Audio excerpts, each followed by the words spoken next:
India junction की तीर्थ यात्रा। तो आओ आज आपको ले चलते हैं कुरुक्षेत्र का प्रवेश द्वार। भागवत गीता में भी पता चलता है कि महाभारत के युद्ध से पहले भी कुरुक्षेत्र नाम प्रचलित था। राजा कुरु कौरवों और पांडवों के पूर्वज थे, उनके नाम से ही कुरुक्षेत्र नाम पड़ा। राजा कुरु बड़े तपस्वी तथा धर्मात्मा थे और इसी भूमि को अपने तप और त्याग से धर्म भूमि बना दिया।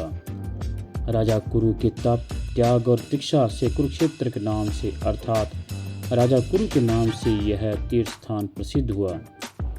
यहाँ राजा कुरु ने कठोर तपस्या की और उन्होंने अपने हाथ से हल चलाया, इसी कारण इसका नाम कुरुक्षेत्र पड़ा। यह पवित्र स्थान सरस्वती नदी तथा दिव्य तृप्ति का मध्यवर्ती क्षेत्र है। यह स्थान अम्बाड़ा से दक्षिण और दिल्ली से उत्तर की ओर है। परशुराम के ताड़ंग और मत्स्यकृंग तीर्थ के बीचों बीच जो प्रदेश है, उसी पवित्र भूमि का नाम कुरुक्षेत्र है।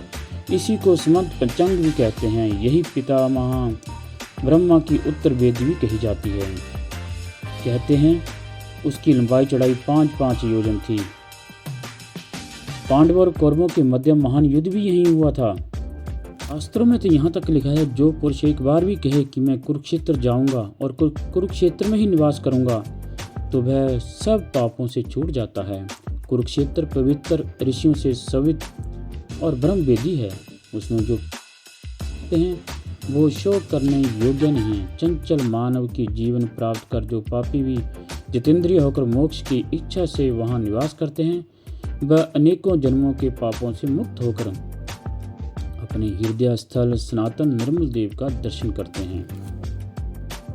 कुरुक्षेत्रों में तीर्थों की संख्या 360 मानी गई है, परंतु ऐसे यात्री बहुत कम ही होते हैं जो सभी तीर्थों का दर्शन करने का कष्ट सहन कर सकें। वैसे तो कुरुक्षेत्र धार्मिक स्थलों की ही नगरी मानी जाती है।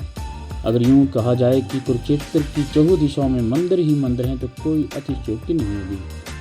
परंतु फिर भी यात्रियों की सुविधा के लिए मुख्य मंदिर जिनकी सुंदरता देखते ही बनती है तथा जो प्राचीन संस्कृति व सभ्यता के प्रतीक हैं, उनके नाम सनहित तीर्थ, सनहित सूर्य सरोवर। ग्रहण के पर्व पर राहु के द्वारा सूर्य के ग्रस्त हो जाने पर सनहित तीर्थ में स्नान करने से जो 100 अश्वमेघ फल प्राप्त होता है और सब इच्छा पूर्ण होती है। हे नारनाथ, जितने पृथ्वी और आकाश में तीर्थ हैं, वह सब नदियां, कुंड, तड़ाग, सभी झरन, तैल और बावड़ियां तथा अन्य पवित्र स्थान निसंदेह अमावस्या के दिन प्रति मास सनहित में आते हैं। पुरुष व स्त्री जो पाप किया हो, निसंदेह वह सब इस तीर्थ में स्नान करने से मात्र नष्ट हो जाते हैं, ब्रह्म लोक को जाते हैं। नारद पुराण के अनुसार भी इस सरोवर का निर्माण ब्रह्मा जी ने किया था, जो प्रत्येक अमावस्या को सभी तीर्थ यहाँ आते हैं।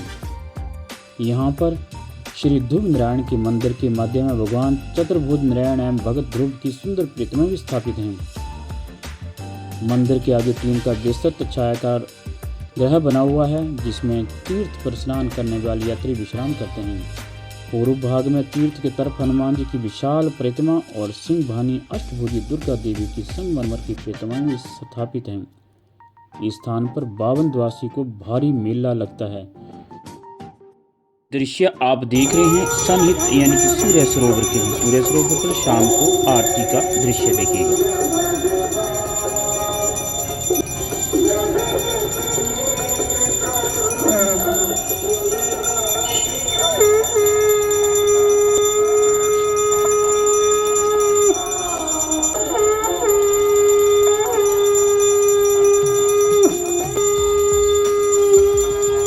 सरोवर के परिसर में बैठे एक पुजारी ने बताया, मेरा नाम सुखदेव शर्मा, सन्निहित सरोवर को उपस्थित का रहने वाला हूँ। जिस तीर्थ पर अभी आप लोग आए हो, ये है सन्निहित सरोवर सूर्य कुंड। जब भी भारतवर्ष में सूर्य का ग्रहण लगता है, उस समय इस जल का स्पर्श करने से 180 यज्ञ का फल प्राप्त होता है।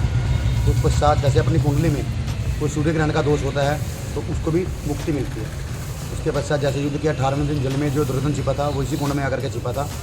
सामने आपके तीर्थ बना हुआ है, सूर्य भगवान का मंदिर है, विष्णु भगवान जी का, लक्ष्मी नारायण जी का मंदिर है और भगवान श्री कृष्ण जी ने इस तीर्थ पर ही 18 क्षुणी सेना की सदगति करवाई। सभी यात्री लोग आते हैं यहाँ पर अपने पूर्वजों के लिए गति पिंडदान तीर्थ श्राद्ध इत्यादि यहाँ पर करते हैं। वो बाद में 77 में, इससे पहले वो कुलक्षेत्र सरोवर के नाम से प्रसिद्ध था। और ब्रह्म सरोवर का क्या महत्व है, इसके बारे में बताया। अब उसका नाम ब्रह्म सरोवर पड़ गया, तो कि जो रियल ब्रह्म सरोवर है वो यहाँ से 28-30 किलोमीटर की दूरी पर पड़ता है। जो रियल ब्रह्म सरोवर है गाँव, वो थाना डिस्ट्रिक्ट के अंदर गांव पड़ता है, पेवर डिस्ट्रिक्ट के अंदर गांव थाना पड़ता है, वहाँ पर वो स्थित आज भी स्थित है। इससे ज़्यादा ही सरोवर उस जगह का वो है, कुछ नहीं कर रखा वहाँ। गांव थाना डिस्ट्रिक्ट पेवर। पंडित, सुनने में आया है कि ये सरोवर की महत्ता थी, एक जगह कम होने के कारण या शहर में होने के कारण उसको बनाया गया है, इससे क्या? हाँ, यही है भाई, वो थोड़ा एशिया का बड़ा सरोवर माना जाता है ना आज के समय में, और स्पेस ज़्यादा था वहाँ पे, इसलिए उसको ज़्यादा प्रसिद्ध कर दिया गया है। परंतु जो आदिकाल से है तो यही तीर्थ। तुम क्या वहाँ यहाँ से पानी वहाँ से में डाला गया कुछ ऐसा कोई ऐसा? वहाँ से पानी यहाँ पर डाला जाता है, उल्टा सिस्टम बना रखा है, जबकि यहाँ पे पहले होना चाहिए था। परंतु पहले तो समंत पंचक के नाम से जाना जाता था, इसमें नदियों का आह्वान होता था, नदियों के तरवा ही पानी आता था। परंतु अब सारा लुप्त करके पहले बागड़ा नंगल डैम का जो कैनाल है, कैनाल से ब्रह्म सरोवर में, और ब्रह्म सरोवर से फिर यहाँ पर डाला जाता है, जबकि उल्टा हो रहा है। बिल्कुल इसको निकालने का कहीं पे निकासी नहीं रही। डीजे आते जी हर रोज होती है, शाम को जी शाम डीजे होती है, ये सूर्य भगवान की आरती होती है। सूर्य भगवान की क्या ये सुबह भी की जाती है, शाम को? सुबह नहीं होती, शाम को ये शाम को हर टाइम उसी टाइम होती है। महाभारत के हेड ऑफ हुआ। अच्छा, जहाँ सूर्य उदय होने से महाभारत स्टार्ट होता था, अस्त होने के बाद स्नेहपुरी को बैठ करके अगले दिन का रणनीति तैयार होकर रहा, ये वो जगह है। अच्छा, जहाँ सूर्य ग्रहण लगता है। सूर्य ग्रहण कोई महाभारत से नहीं लगता है, सूर्य ग्रहण तो तब से लगता है जब से सृष्टि का रचन हुआ है। जब समुद्र मंथन हुआ तो राहु ने अमृत पी लिया, देवताओं को पिलाया गया था, उनके बीच में घुस के वो भी पी लिया, वो भी अमर हो गया।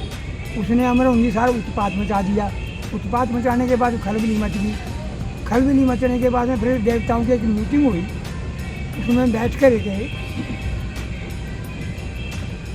मीटिंग में पास किया गया कि कुछ क्षेत्र के अंतर्गत स्नेह सरोवर के किनारे पे दधीची ऋषि निवास करते हैं, उनकी रीढ़ की हड्डी मिले और उसका ब्रह्म शस्त्र बने, जब जाके सुधार इसका होए। तो फिर यहाँ पर इंद्र देवता को भेजा गया। इंद्र देवता ने आकर के दधीची ऋषि से विनती करी कि महाराज ऐसे ऐसे करके मेरे को देवताओं ने भेजा है और आपकी रीढ़ की हड्डी मंगवाई है। उन्होंने समाधि लगा के बैठ गए, आसन लगा लिया और अपना अंतर ध्यान हो गए। और कपला गाय, कामधेनु गाय, सुर्रा गाय, जिनमें देवता वास करते हैं, तीनों गायें लगा करके उसकी चाट करके हड्डी खाली कर दी।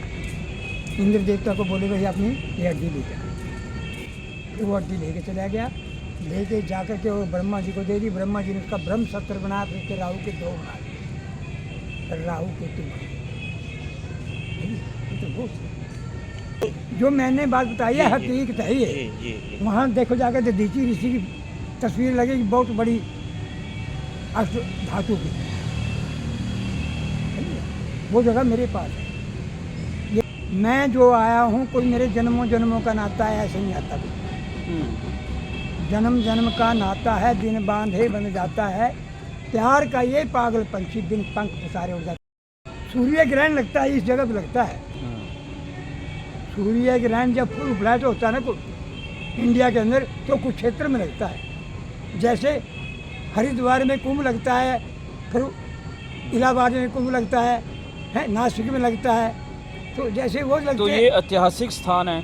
अब ब्रह्म सरोवर भी बना और इसका और उसमें दोनों में नहीं, वो तो वैसे बना, वो बना था सन 66 के अंदर, तो बनाया था हरियाणा और पंजाब, वो 68 में बन गया था। अच्छा, तो महत्व कि इसकी ज़्यादा है क्या उसकी? मेन ये है, मेन ये इतिहास, वो नहीं है मेन। अच्छा, वो तो उसकी मजबूरी थी गुजारिया नंदा जी की। सारा एक ही पार्ट था, तो बाद में सड़के फड़के, जब तो सारा कच्चा था ये। हमारा देखो हुआ सारा कुछ, तो भाई बाद में फिर सरकार निकाल बताइए। तो जी हाँ, आज आपने मीडिया जंक्शन के कैमरे से विक्रांत के साथ सन्निहित सरोवर यानी कि सूर्या सरोवर कुरुक्षेत्र का महत्व के बारे में जाना तथा उसके दर्शन भी किए। तो इसी के साथ विक्रांत को दीजिए इजाजत। अगली बार और दर्शन होंगे आपके मीडिया जंक्शन देवभूमि यात्रा के कैमरे से। जय धर्म क्षेत्र, जय कुरुक्षेत्र, नमस्कार।